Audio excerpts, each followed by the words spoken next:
सृष्टि के तू ही तू सद्गुरु। बाबा, परमात्मा जी परिभाषा छा है? परमात्मा की परिभाषा,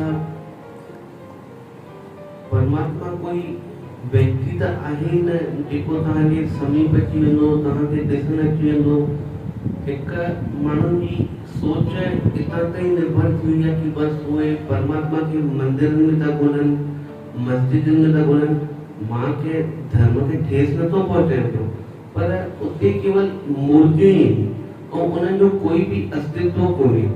माण्हू मूर्तियुनि में परमात्मा खे था ॻोल्हनि पिया ऐं उनजी अनुभूति करनि ई नथा पिया। जेकी अनुभूति उन्हनि जे अंदरि आहे उनखे सुञाणनि ई नथा ऐं ॻोल्हनि था ॿाहिरि। एॾो था घुमनि, कुझु त तप था करनि परमात्मा खे पाइण लाइ, कुझु पंहिंजे शरीर खे पीड़ा था ॾियनि पिया। इहो अहसास कोन्हे परमात्मा खे पाइण जो। बाबा, आखिर हिन परमात्मा खे असां कीअं पायूं, कीअं एहसास कयूं? हिते त वरी हिकिड़ी ॻाल्हि इहा थी वञे, हिकिड़ो वचन थो अची वञे पियो हिते, खुद से मिला नहीं खुदा की बात करता है, जिंदगी भर खुद को नजरअंदाज करता है। अरे उन परमात्मा खे ॻोल्हण जी ज़रूरत ई कोन्हे, उहो तव्हांजे अंदरि ई आहे। सभु जेके बि सांसारिक जीवन में तव्हांखे माण्हू गॾजनि था पिया, उन्हनि सभिनि जे अंदरि उहो ई परमात्मा आहे। परमात्मा कोई अलॻि सां न थींदो आहे, कंहिं मंदिरनि में न थींदो आहे। असांखे केवल उनखे ॼाणणो आहे, उनखे सम्झणो आहे। उनजी परिभाषा इहा ई आहे कि परमात्मा कोई अभिव्यक्ति न आहे, उहो न कंहिंजे साम्हूं ईंदो, बसि तव्हांखे अनुभूति कराए सघंदो आहे। जीअं जीअं तव्हांजे अंदरि थोरो सो बि शाश्वत ज्ञान ईंदो, यथार्थ ज्ञान ईंदो, त तव्हां उहा शइ पंहिंजे लेखे महसूस कंदव। जेॾीमहिल तव्हांजे अंदरां प्रेम निकिरंदो, सभिनि खे तव्हां हिकु ॾिसी सघंदव, उहो ई परमात्मा जी अनुभूति आहे।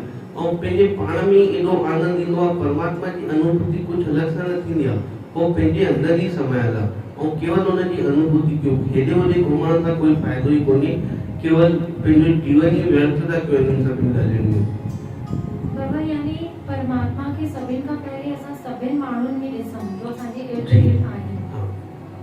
बाबा, माने इहो ॿुधो आहे कि अगरि तव्हांजी श्रद्धा अटल आहे त मूर्ति में बि परमात्मा खे पाए सघिजे।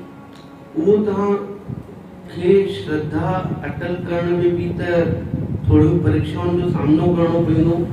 उहो तव्हांखे उन मूर्तिअ में परमात्मा ई एहसास कराए सघंदो आहे कि मां आहियां। ज़रूरी कोन्हे उहो मूर्तिअ में ई कराईंदो, तव्हांजे साम्हूं ईंदो बि न। उहो तव्हांखे कंहिं न कंहिं शइ में ॾेखारे छॾींदो कि मुंहिंजो अस्तित्व इहो आहे। तव्हां हुनखे सम्झी वठो बसि। ईअं न कि मूर्ति अची तव्हांजे साम्हूं हिलण लॻंदी या कुझु थी सघंदो। उहा मूर्ति बि तव्हांजे साम्हूं अहिड़ो कर्तव्य कंदी कि तव्हांखे पंहिंजे अंदरि ई उहा सभु शइ नज़र ईंदी, ॿाहिरि ॻोल्हण जी ज़रूरत ई न आहे कुझु। बाबा, हिन एहसास खे पाइण लाइ सभिनि खां वॾो मार्गदर्शन असांखे गुरु ॾींदा आहिनि जी। त हिन में गुरु छा अभिनय कंदो? गुरु ही तव्हांखे यथार्थ ज्ञान सेखारींदो, उन शइ जो मार्गदर्शन कंदो, उन ॻाल्हि में अॻिते वधण में तव्हांखे सहायता कंदो।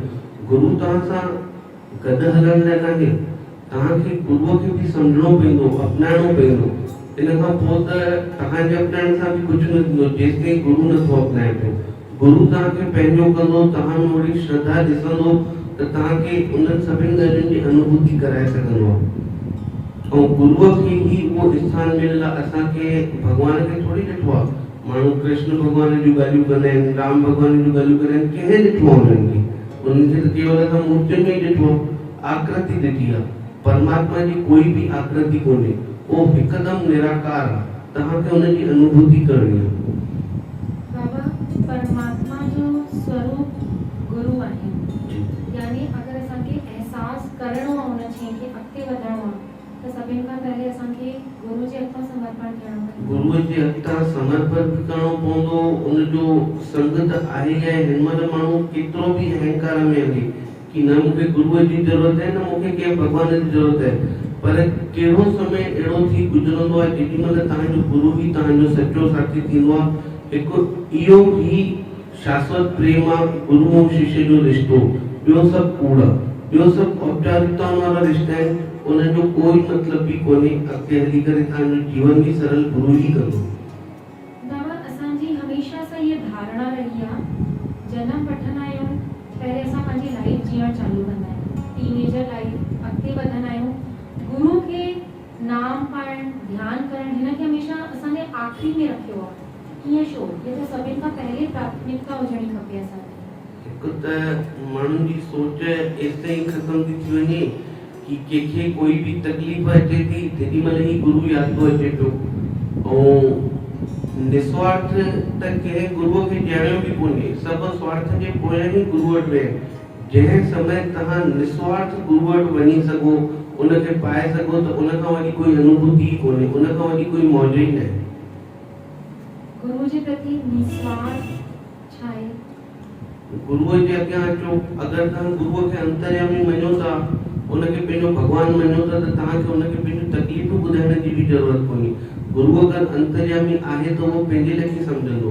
हिकु लाइन हिते ॿी बि चवणु चाहींदुमि मां, जो तेरे घट प्रेम है कह कह ना सुना,